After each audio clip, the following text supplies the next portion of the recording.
I see. There we go. I'd like to welcome everybody for our roundtable discussion for the newer officials. We have in mind to talk about things that are of interest to you and, various things that have occurred that you would like to tell about or ask questions about.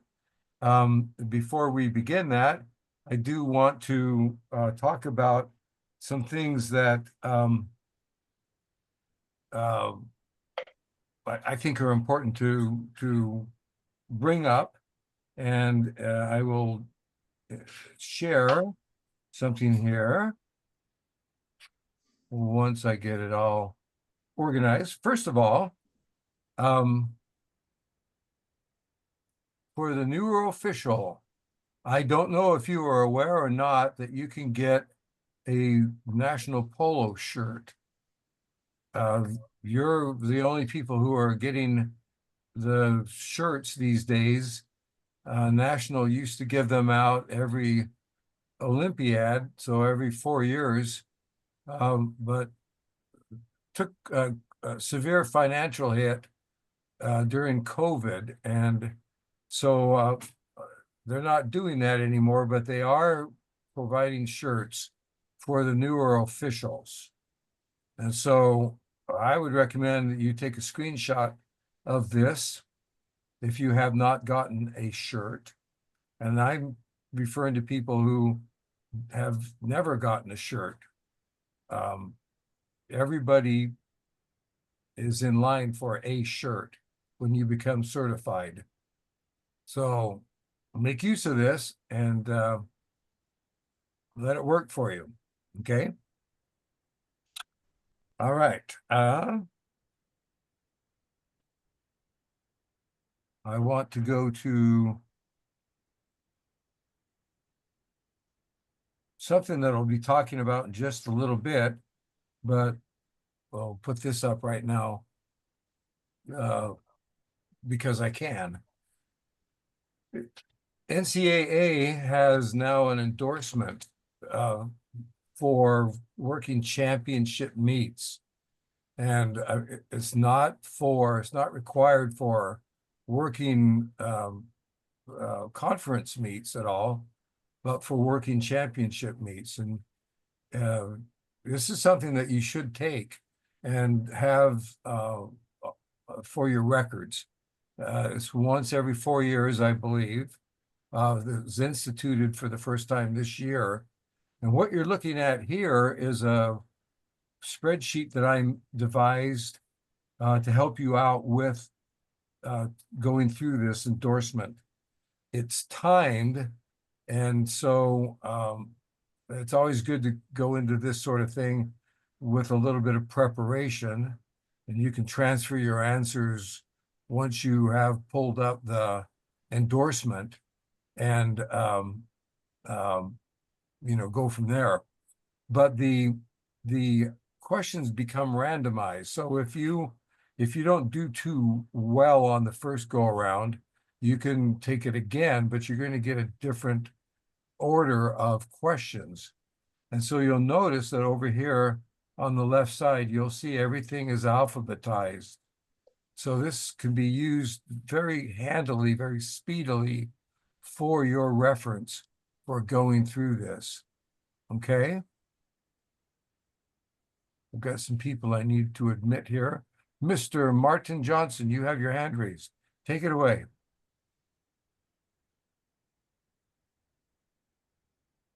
Marty, you'll have to unmute yourself. I'm trying to do. You did. You succeeded. With that broken femur, there's just no telling, Um, Scott, when you said that it is not required for conference meets, I would not say that's true. Not all conference meets require you to be a USATF officials. Some do. Some insist that you have the NCAA certification, so it's conference dependent. All right. Stand corrected on that. It's a good thing to have in your stock. And I will put up contact information when we get to the end of this, and you can me an email or call me and leave a text message, and I will send you what I have come up with. Okay? One of the things that you really need to become familiar with is the best practices library. Lisa Colvin, are you on this Zoom? I am. Hi, Hi. Dr. Lisa Colvin. She is a professor at Texas A&M. Am I correct?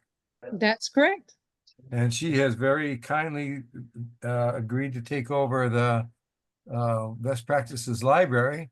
And there's a very interesting article in the most recent newsletter that Lisa has written regarding best practices.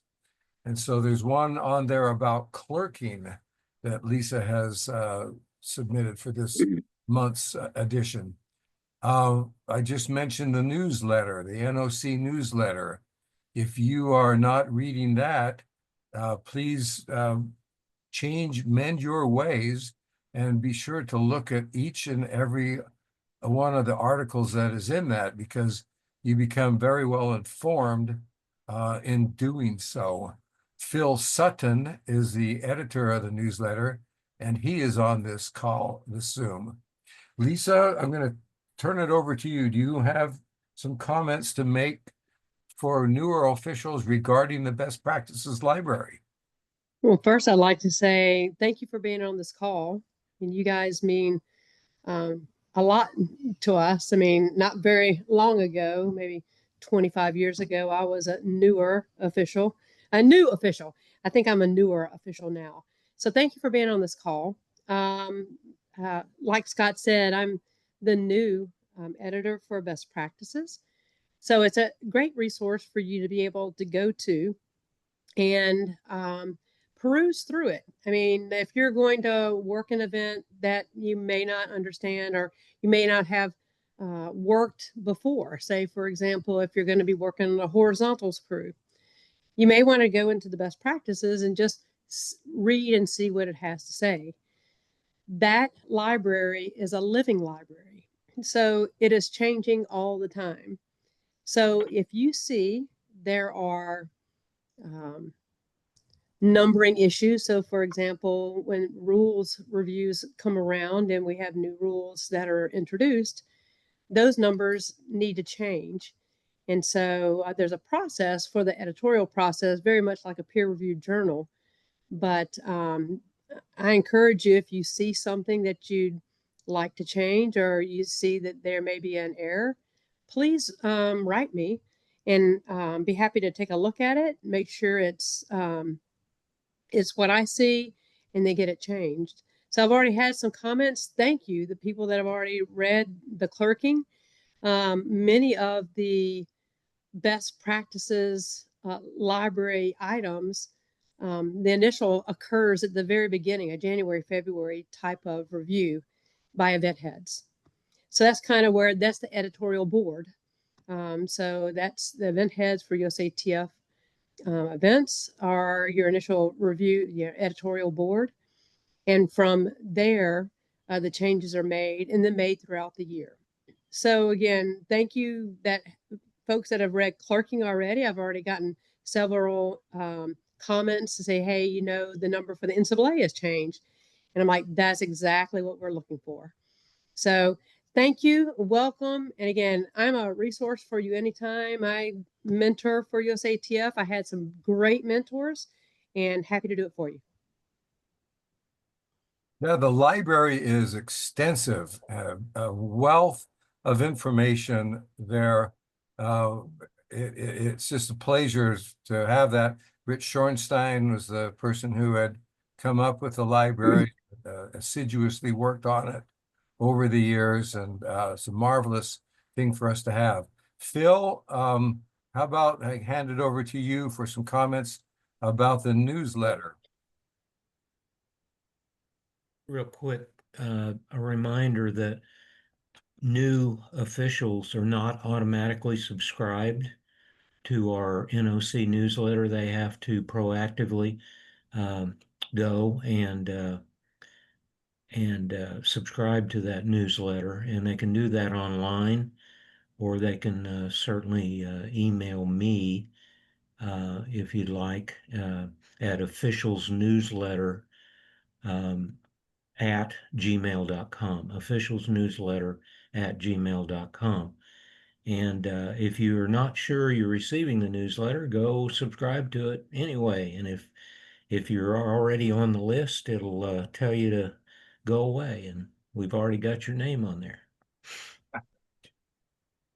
Anything else to say, Phil, about the content? What sorts of things people can expect to find on it? Well, we have a marvelous group of contributors every month who send us articles about a variety of areas, including you, Scott. And so I think no matter what your particular interest is in track and field officiating, you can usually find 2 or 3 items in every issue that might be of interest to you. But more importantly, I would say the more urgent types of announcements that come from the National Officials Committee normally comes through that newsletter. So I would strongly encourage you to subscribe to that newsletter and read it every month, because oftentimes things like when the application period for applying for USATF championships comes up, that's announced in the newsletter. Any changes concerning rule books, et cetera, is also in the newsletter. Just a real wide range of topics. Each newsletter has rules columns by Richard Boyd, who is Vice Chair for Rules for the National Officials Committee, and by Julie Cochran, who is the Rules Editor at the National Federation of High Schools. So those are of particular note. Dick Boyd, are you on the Zoom? Scott, can I say one other thing? Of course. So for the new officials, you can go on the national website, and there is an archive of previous newsletters that you can read online, and those go back to 2018. That's a very good point. Dick Boyd, are you on the Zoom? Yes, I am, Scott. I would like you please to say something about your particular niche, your about rules, please. Yes, we do rules. This has kind of been a more relaxing year for the rules and the rules committee. This is not a rules year. So there will only be a few rules that we will be taking a look at, and most of it will be depending upon verbiage and rules that were postponed to this year to act upon. Rules years are every other year. Our committee is also responsible for that neat little reviews that you have done. That comes every 4 years. So that is a major project for the committee. They deserve a little relaxed time this year until we start hitting it hard again, starting next year, and start preparing for the next Olympiad. If you have a suggestion of a change in the rule, you see some verbiage that may not be correct in a rule, you wish to add a new rule, please, John Blackburn, which is the chair of the USATF Rules Committee, which is where all these things are acted upon, ask that you send those to me, then I will go through and make sure they're in the right form, and then we'll submit them to John. That does not mean wait till next year to submit those rule changes and new rules. As soon as you submit them, we send them in, they get on a docket for the next meeting that we have. They will shortly be discussed. Then they will go into more detailed discussion next year when it does become a rules year. And what is it that you mean by a rule year? According to our governance, every other year is a rules year in which rules are presented and voted on by those members that are attending the annual meeting. The other year is law and legislation. This is a law and legislation year. So those type of issues will be discussed at this year's annual meeting, where rules will be discussed at next year's annual meeting. That does not mean the Rules Committee does not meet. They do meet. They talk about things from the previous year that did not pass. As I said, they quickly will take a look at rules changes, new rules verbiage. If somebody finds an error in a word, we want to get those upgraded because there will be a new rule book, just not many new rules within the new rule book. Well, that's a very complex process to go through and to keep track of. And we've got some very good people at the helm for our rules. I would like to open this up right now to questions that people might have about what has been discussed. What questions do you have? And don't hesitate, please just unmute and speak up. Hey, Scott, real quick. So what everybody's been talking about, I put the links in the chat. The best practices in the chat, the links for the old newsletters in the chat, and our YouTube channel is also in the chat. So you can copy those links from there. Thank you very much, Lloyd. Lloyd is the brains behind our series called The Point of View Zooms, and we are going to have our next one on the 23rd of August. And you can find out about those by contacting your certification chair. 24th or 23rd? 24th. Pardon me? Oh, excuse me. 24th. Yes. Yeah, it's a Sunday. I had it on my, Gotcha. I need to change, old guy, need to change that image in the head. On the 24th, Sunday, the 24th, we will have a point of view Zoom over throws. Okay, let's hear, anybody have any questions about what we've talked about so far? Scott, this is Patty Mitchell. Patty is our secretary, our NOC secretary. Go ahead, Patty. But I'm also the chair of our uniform guidelines. And I would just like to remind all the new or younger officials that we do have guidelines for our uniform. And it is important to be able to follow those guidelines, especially at the selected championships. Can you go ahead and talk about some particulars of what it is that people should have on and how they should be dressed? Sure. And I have this, I'm not sure what the screen is doing at my house here, but real specifically, it is khakis. We go with shorts and long pants.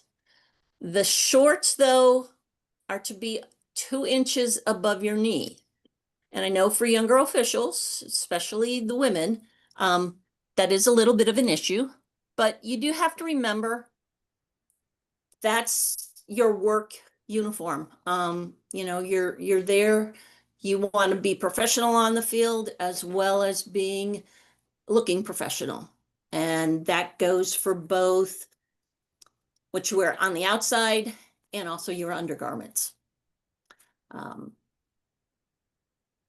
Obviously, it's your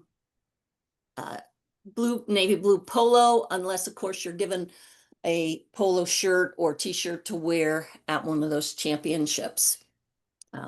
We don't have a specific color for shoes, for your running shoes, but they do would like them to be Nike.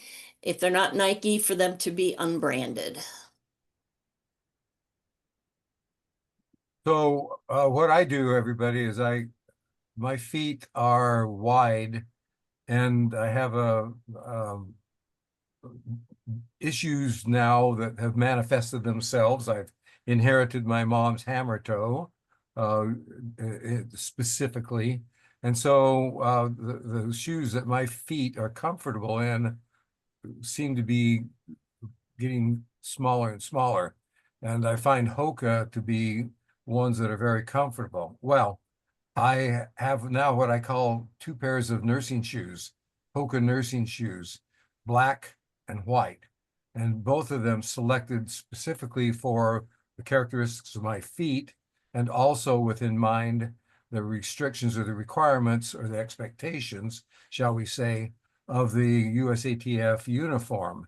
So the name Hoka is black on the black shoes and it's white on the white shoes. So one is not really can't really discern what I have on unless you go out of your way to take a look. So it's that sort of thing. Yeah, I think as far as the shoes, you know, that we're not going to make you take your shoes off. It's just making sure that, you know, if you do have Nikes, you can wear. That's why we went when we redid the guidelines, because there are folks, officials that can only wear a specific kind of shoe because of feet problems. But most of the problems come with the guidelines regarding the shorts, that they become too short. And, you know, you do have to remember you're there doing a job and you need to be professional as well as look professional. And go ahead. Everybody, I've gotten a message about me looking as though I have a screen share, and I'm not sure what's going on here or how to get rid of this. Because I thought that I had stopped sharing. So You're good now. You're good now. all right. Go ahead, Ann. Hi, this is Ann Lowy, Where are you Patty, from? and I'm from Murrieta in Southern California. My husband's Mark Lowy, he's the membership chair. I have a question about, I usually wear skirts or skirts. Is that okay? And they're not short. Well, that's a Patty? good That is question. that is something that the committee's going to look at again. It was taken out, no skirts, no skirts. That was taken out of the guidelines. If we do bring it back in, it would be the same as far as the length, you know, no more than 2 inches above the knee. I hope you bring it back in because that's what I prefer to wear.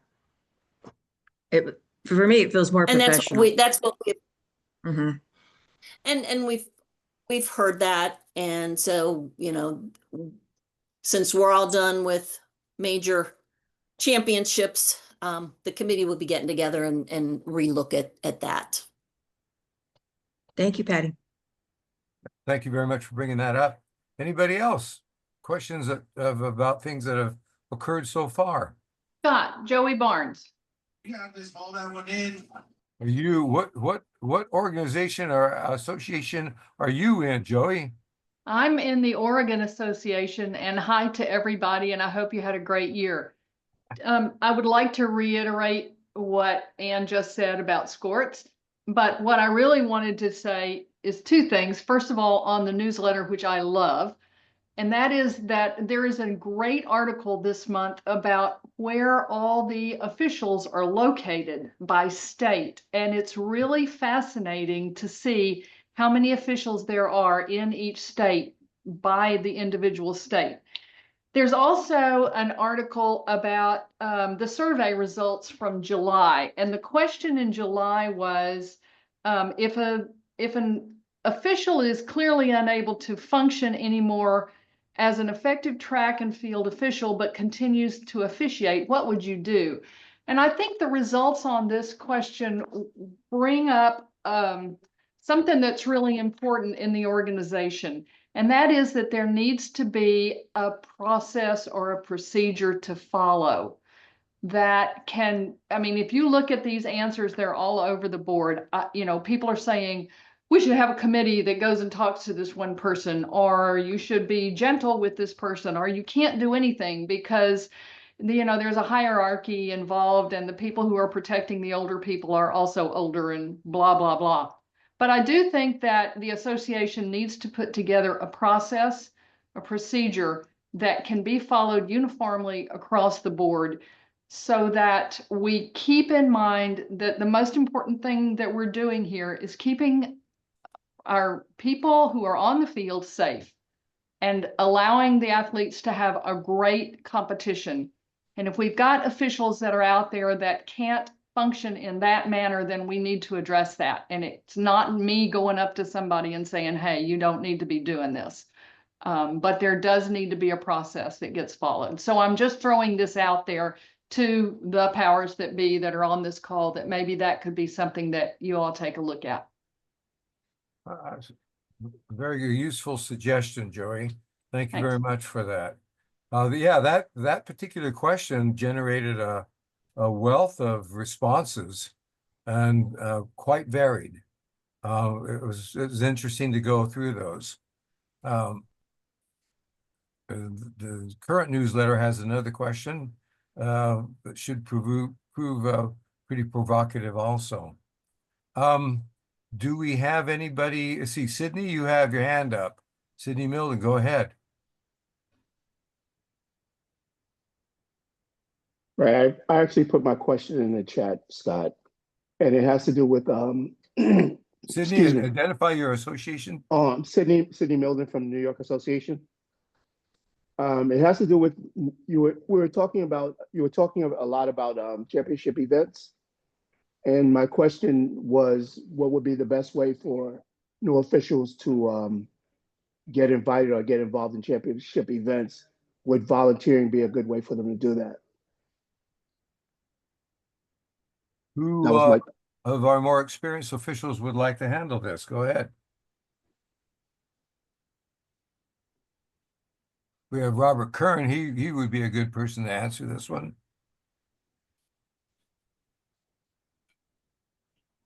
I'll back it up and talk about Miss Barnes. The idea of having rules and regulations in place, that is an association by association situation. No, There are some mass guidelines for all associations, that's but not the question, Kern. association is different.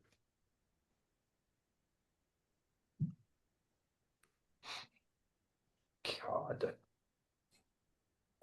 Yeah, so you're talking about individual associations and their procedures and how officials are dealt with within their associations. Is that the point you're making, Robert? Correct. That's what Miss Barnes was discussing. Scott, I'll take a stab at answering Sydney's question. Marty, go ahead. Okay, volunteering is a good way to see what the atmosphere is like at a big event. It is not a good way to get selected because you don't get seen by the selection committee. You don't get seen by the officials that are working the events very much. The best way to start getting selected for bigger events is, back when I worked for the military, we called it managing your own career.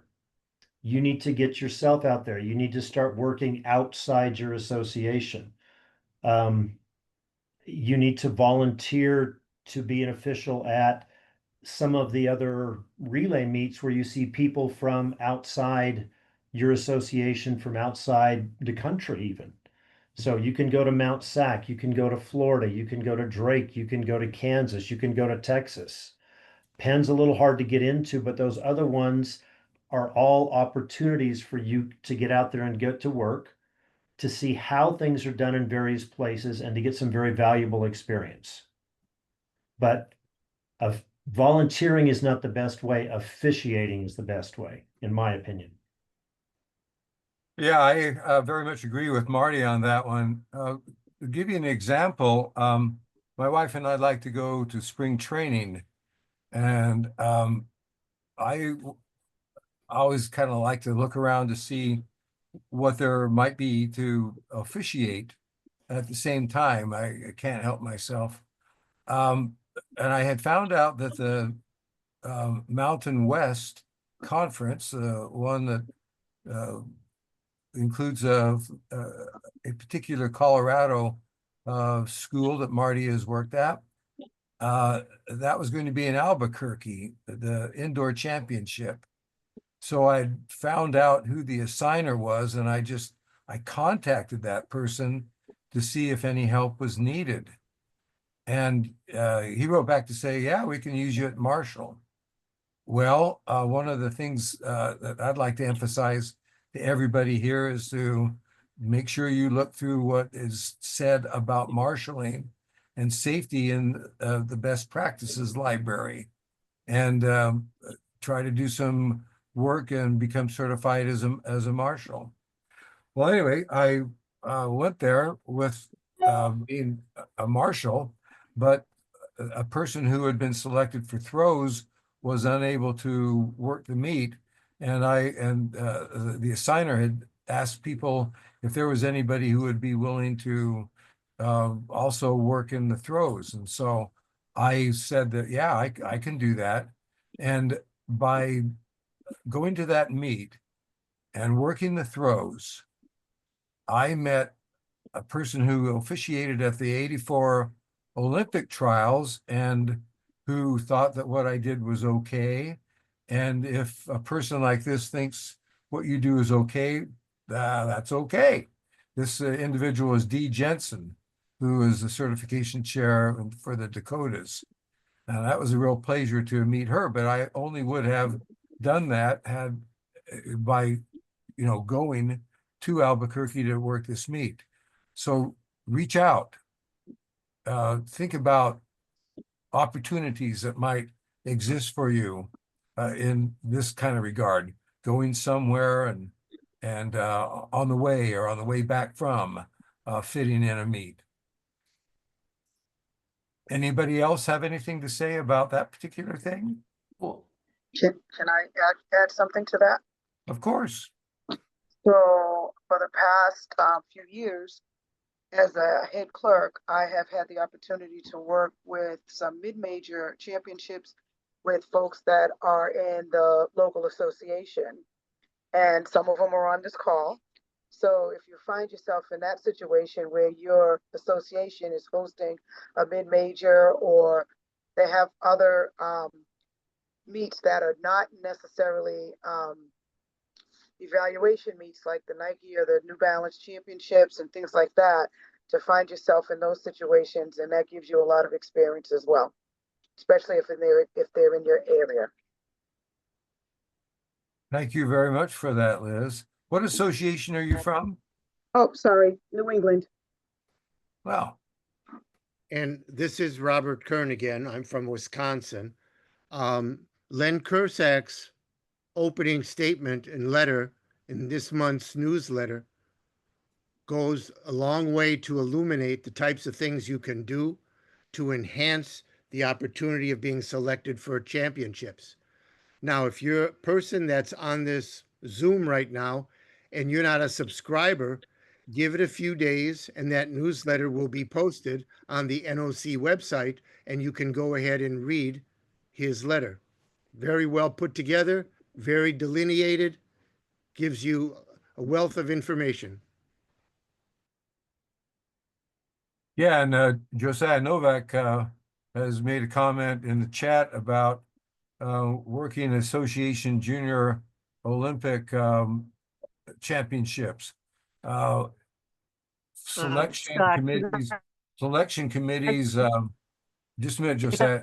Selection committees are more and more asking that question about individuals who apply for national meets. Well, how supportive is this individual of his or her own association? Is this person somebody who tries to get involved and help out the local association? And if so, that is something that speaks well of you in your favor for the selection process. Go ahead quickly, Josiah. Yes, you bring up a very crucial point.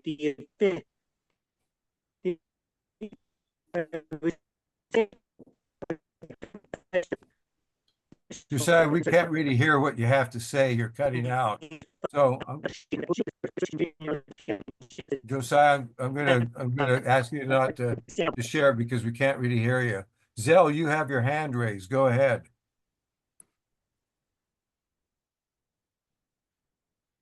Thanks. I had a question. Which association, Zell? Oh, sorry, Oregon Association. I had a question about the white shirts and the blue shirts. To go back a little bit, are we not wearing white shirts anymore, or are we just wearing what's going on there? Patty, go ahead and answer that one if you will, please. The official shirt is your navy blue one. I think it was might have been last year, might have been the year before, that national office took it upon themselves. And I don't know if they found them in a closet or wherever, but new officials were receiving the white. But standing right now, our official uniform is navy blue shirt with your khakis. Okay, so I should buy It a hasn't. shirt. So Zell, for the most part, the Yes. white shirt is going to be what will be asked of officials for the most part. I can be in contact with you and tell you about an embroiderer I've lined up south of Talent to do very inexpensive embroidering. Okay, I'll send that out to Oregon officials. Thank you very much. I had another question too. Can you give me an example of non-functioning officials? I'm a little confused about what that is. Phil, I'm going to toss this one over to you.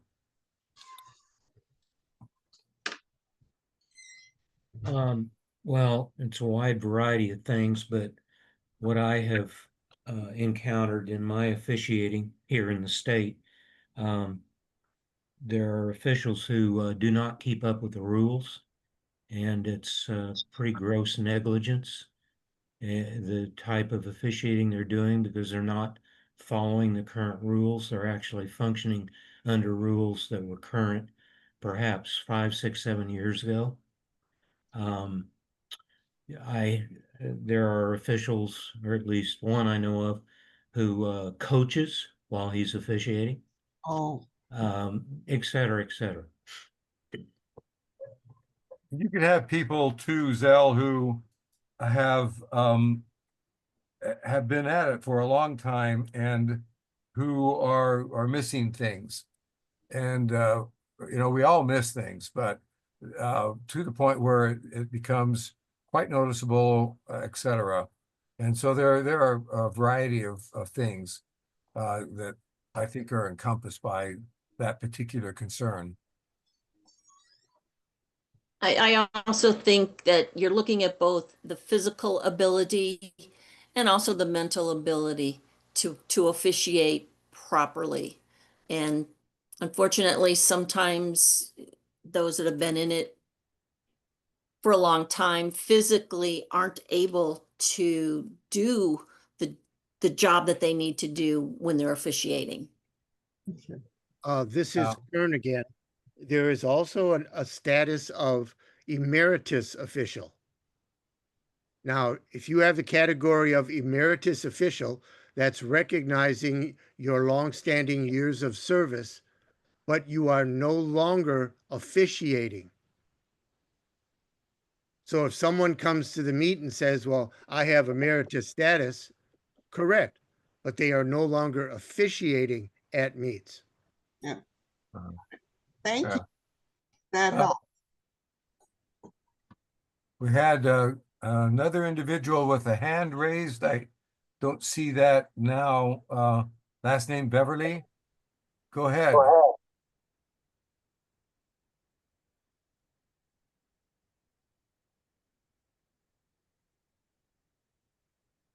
All right, so, our new rural officials, what are some of the, things of concern or of interest, et cetera, that you would like to talk about? We have people of a lot of experience here who are, very capable of providing sound, advice and answers. So go ahead, this This is Casey Smith, go ahead.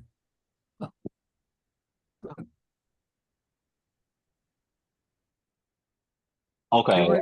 Beverly, Casey Smith, you, both of you, go ahead and say what you're going to say. Oh, okay. I just wanted to know if there are any measures being taken to kind of look at the hammer a little bit more. It just seemed like all the issues that came up, where I had concern was due around the hammer and the safety of that.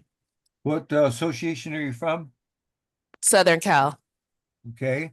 We have some people who are knowledgeable about hammer. Joseph Bullock right there is one of them. Anybody who has handled hammer, can you address this concern, please? Nicole.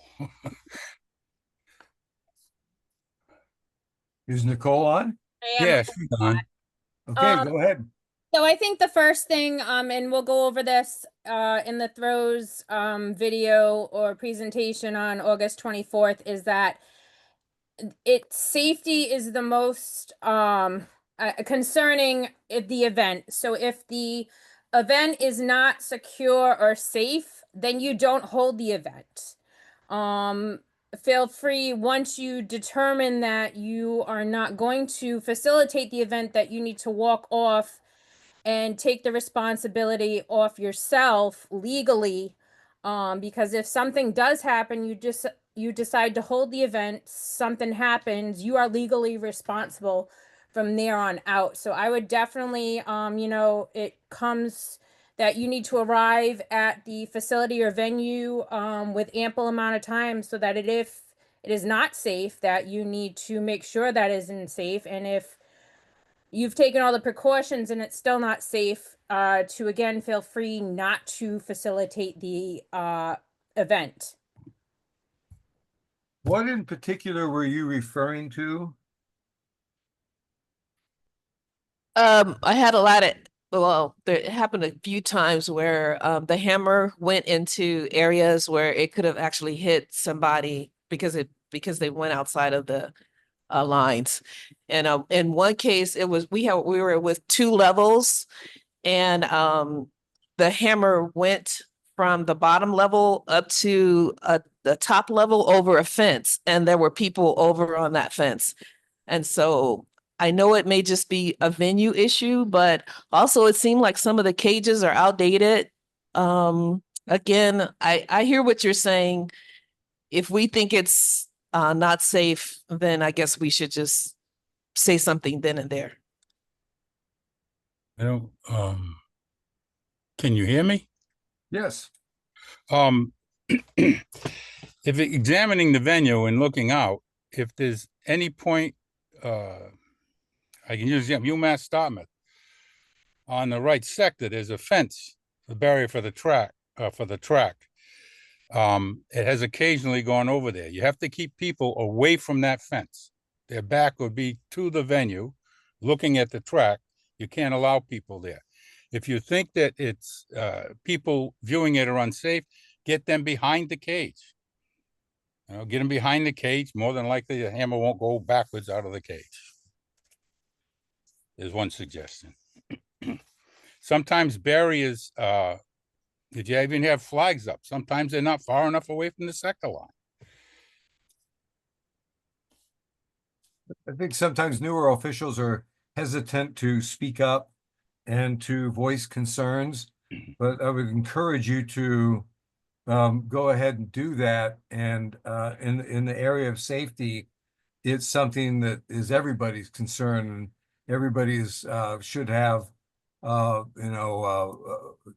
feel the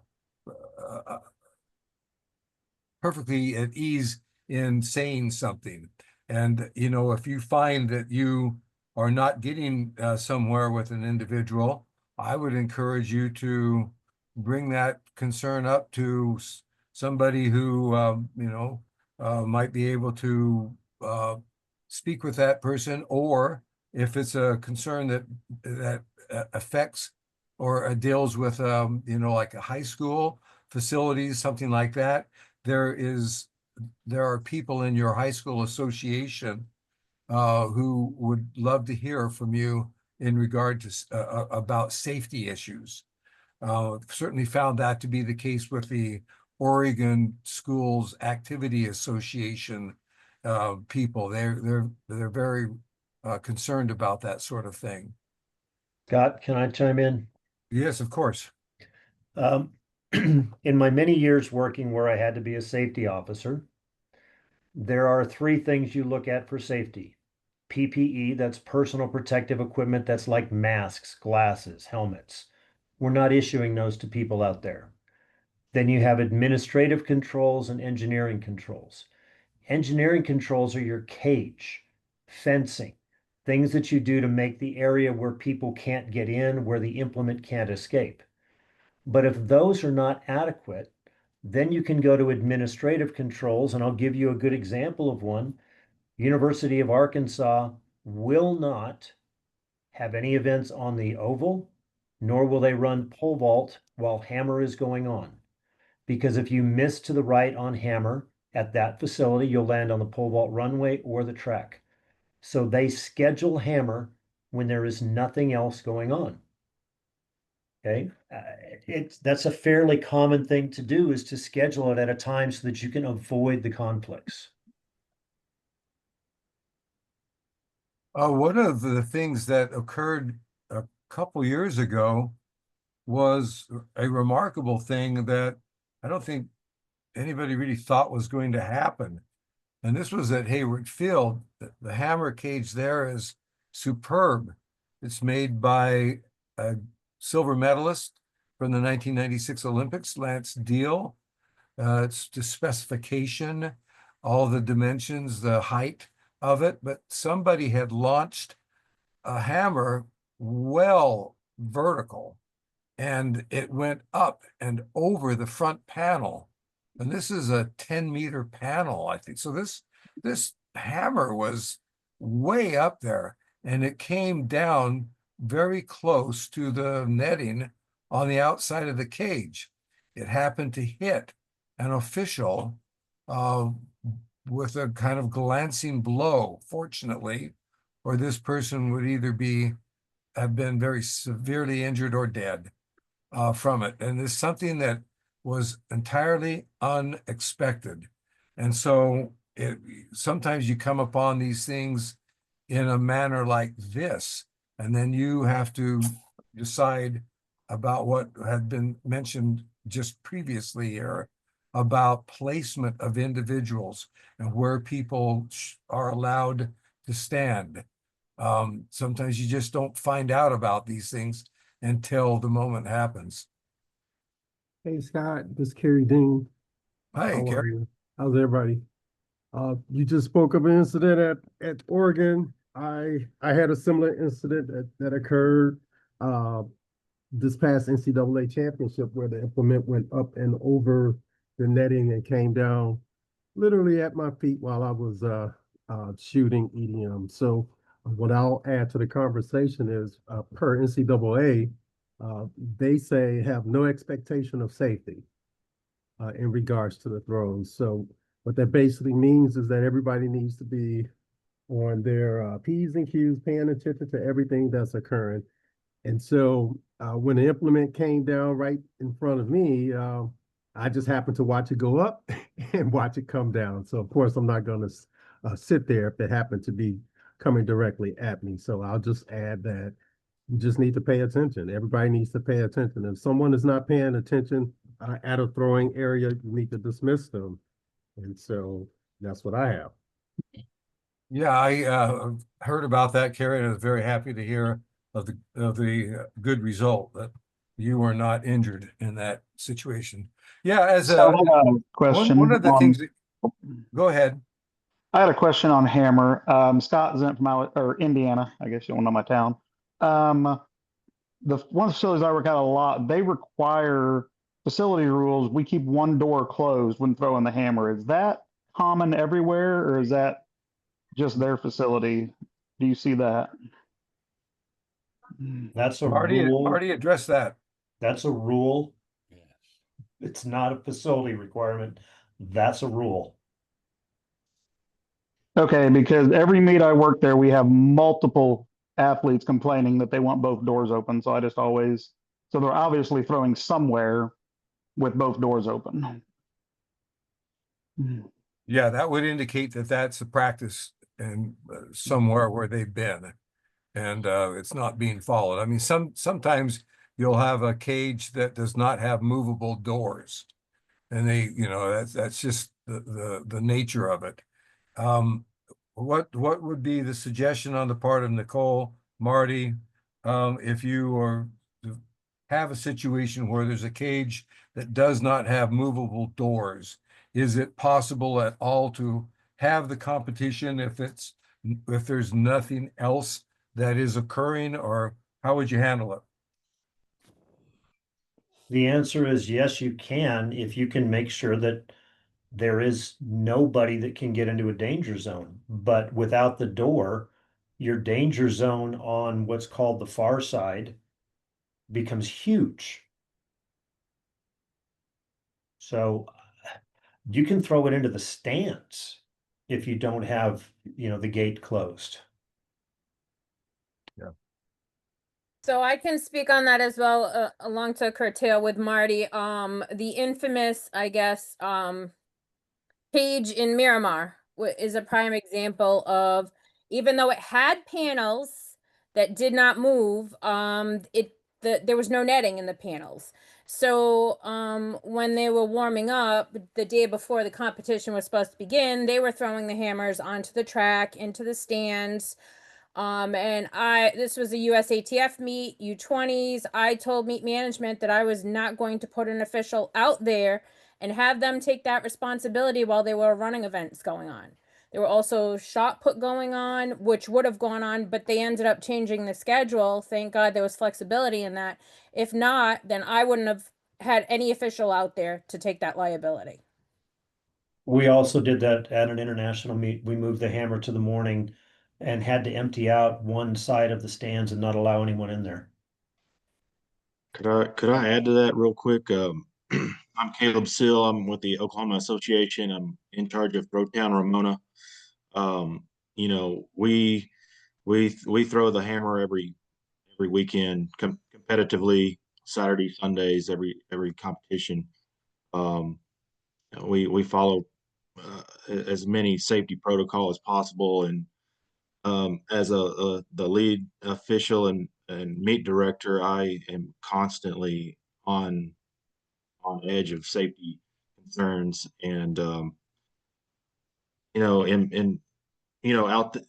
at the facility, it's mainly wide open. We don't have track concerns or stands or anything. We keep our doors open through competitions, and during the World Invitational, we do shut the doors. Just if we have extra audience or people watching these competitions, we take further safety precautions.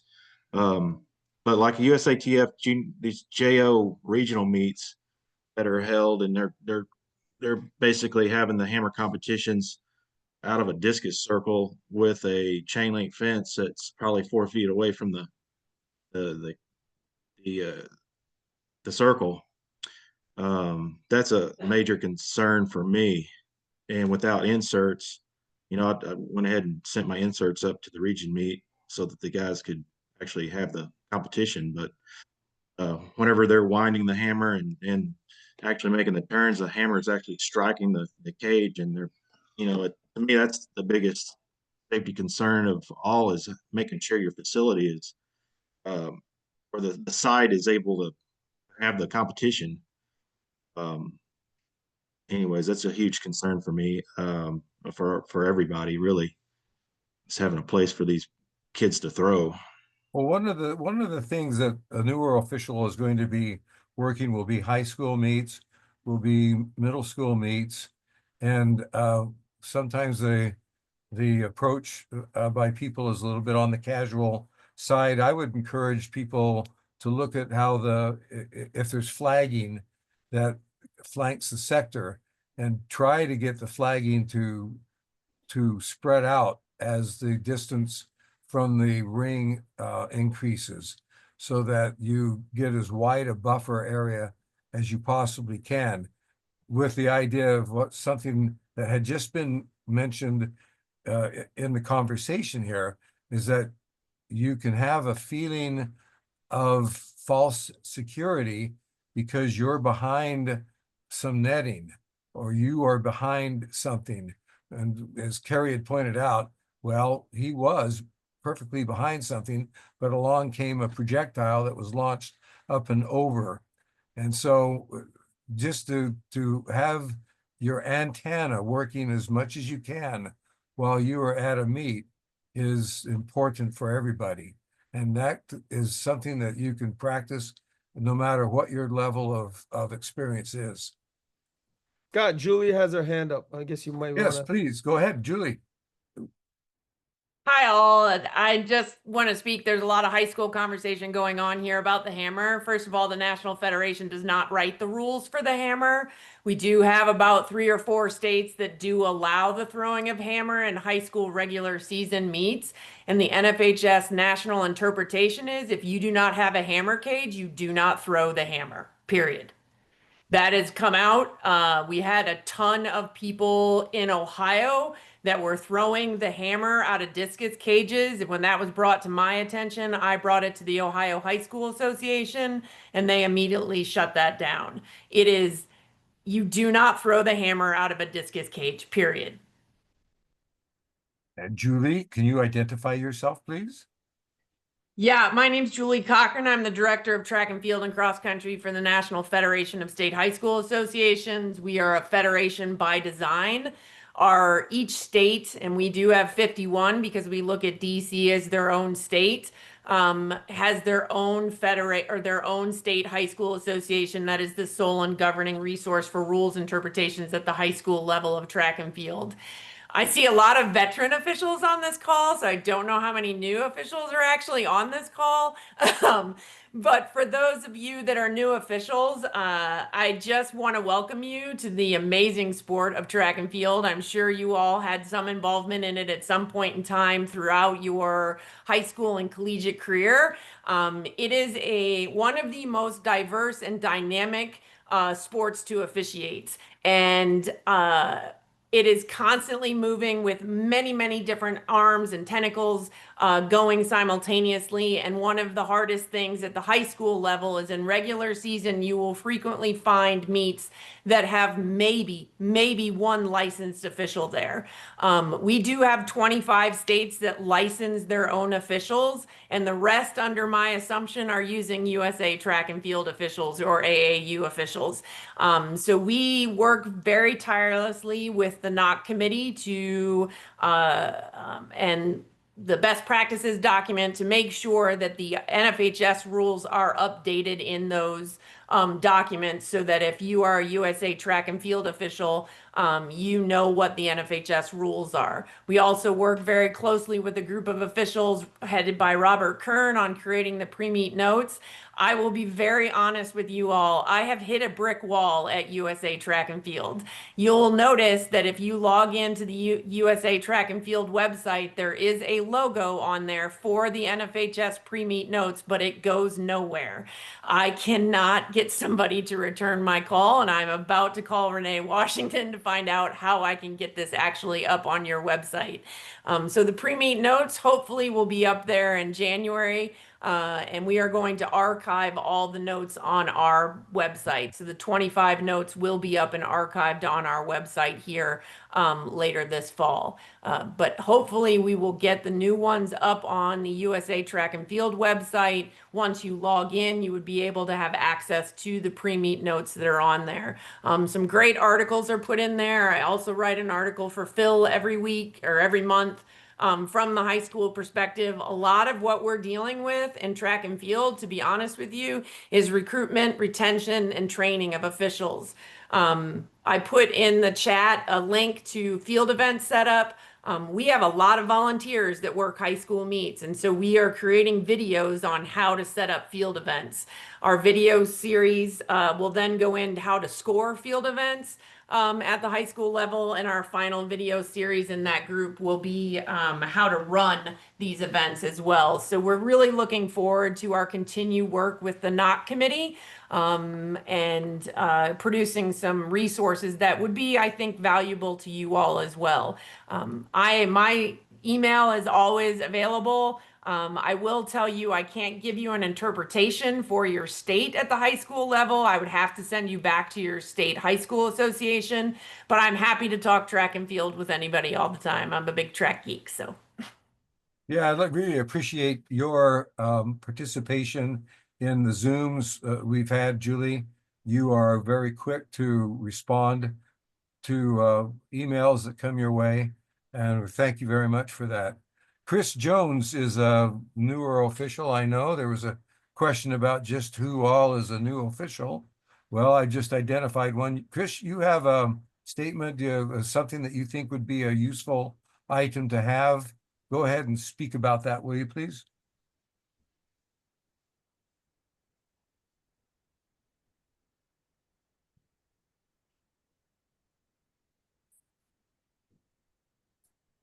Chris, you on?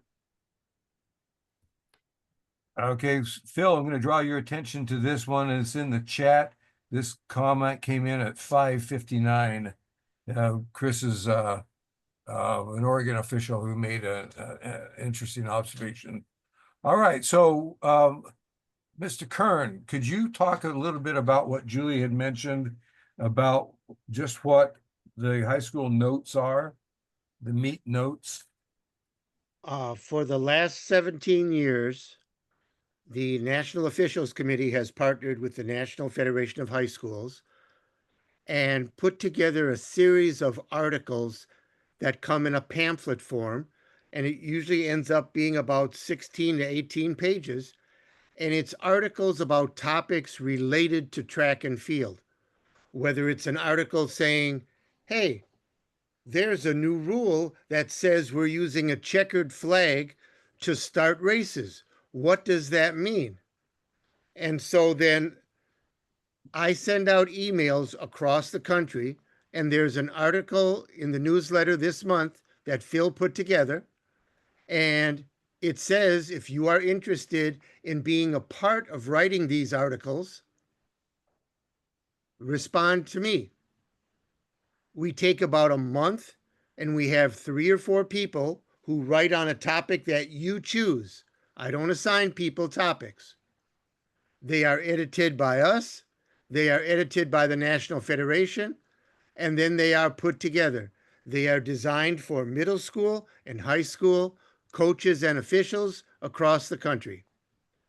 My first involvement with this was from being part of the training subcommittee, and then as secretary of the training subcommittee, I became the editor of all this.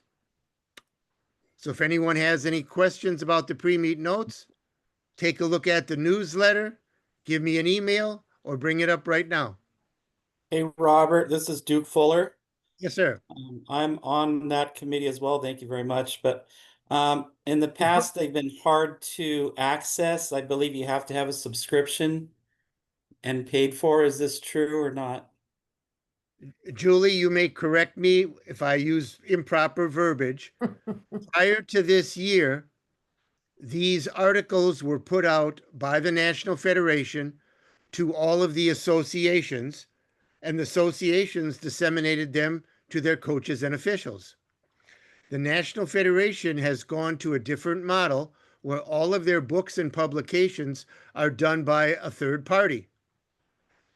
Those third parties are working with the associations to set up a process, and I don't know if that means an individual license or the association purchases a license to disseminate those. And so this year, all of the people who wrote the articles, most of them haven't seen the articles because they have no way of accessing them, you being one of them. And when my first email goes out about the topics and the letters this year, I'm going to do a little disclaimer about what I just said so people are aware. And as Ms. Cochran has already said, she has worked diligently for almost 8 months trying to have them posted to each official's profile on your page. So when you log into USATF, you can go to your profile page, and just as you can see your certification and your safe sport, you can also see the pre-meet notes.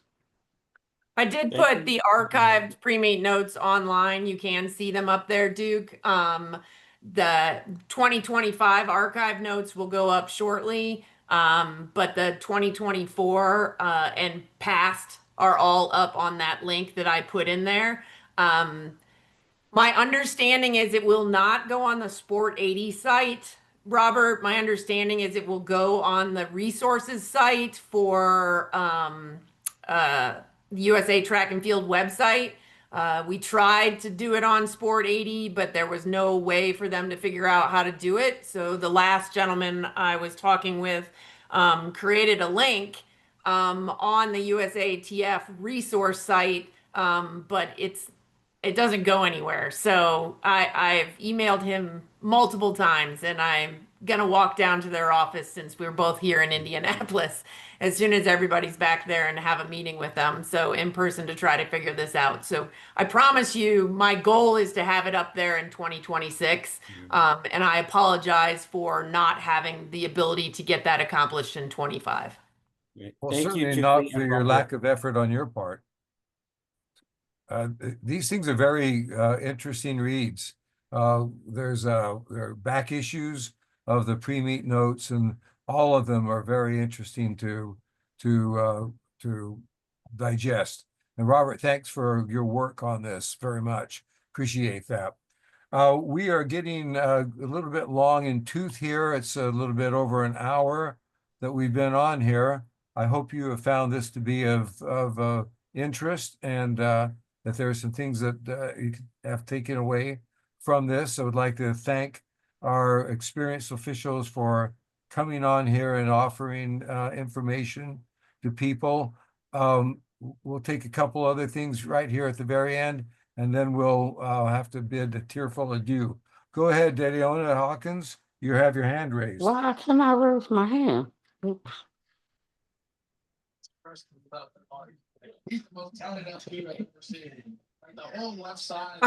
Good afternoon or good evening. I'm Deliana Hawkins. This is my second year being an official. I'm out of From what Ohio. association? Ohio. Yes, sir. Welcome. Thank you. My question is in regards to mentoring. I read last year, I believe in a newsletter, that they were trying to figure out if there was anybody interested in receiving maybe mentoring from older officials. I worked about 10 meets between this year and last year throughout Ohio. And I have worked with some phenomenal older officials who have been doing it for like 20 years and up. And I just would be interested in finding out if there was a program where I would be able to link up with somebody who has more I'm sorry, I'm at a loss for words. More experience. More to offer. Yes, yes, sir. Where is it in Ohio you live? I live in Which Central association? Ohio. I am in Ohio. I live in outside of Central Ohio. Okay, are you in the Lake Erie or the Ohio Association? Ohio Association. Okay, we will be having a meeting in September. Why don't you join us and we can talk about that? That would be fantastic. If I can get This that is- information, I would definitely love to be a part of that. Sure, and You I'm happy should to. have gotten an email. So I took the test to get recertified in December, but I forgot to pay. So I just paid like last month. So I just started receiving the emails. Okay. It's also on our Facebook page. Okay. Thank you very much. And there's a network of people, certification chairs, who know adjoining states certification chairs, and we can very much locate somebody who can provide some mentoring possibilities for you in different associations also. Like in West Virginia, there's Richard Messenger, and he would be very useful person for you to work with. You'd like Richard a lot. All right. Well, we'll go ahead and end this session. And again, I would thank. I had a question. I'm sorry. Oh, go ahead. I could not get, I don't know why I can't raise my hand. Hi, I'm Bridget. I'm from Southern California. My question is like the question that Christopher Jones asked. Okay. No one answered it, so that was my question as well. And one other question I had was, in order for me to get started, since I'm brand new, how would I like sign up, I guess, to officiate any meet anywhere? Which association are you in? California. Which Oh, Duke, with Duke Fuller. Scott, this is Jamero from the Oh, Association. Of course, I can answer the question, and I did put a note in the chat asking, responding to Christopher's question. Association meets primarily are the events that are put on by your local association. Again, each official belongs to their respective association. The majority belonging to the association based on their mailing address, but there are others, Kentucky as in particular. Once you start in Kentucky and you move away, you never leave Kentucky. But the association events are your youth and your masters and open, any event that is put on by that local association, which again, when you get to the summer, you will probably have a Masters and Open outdoor championships.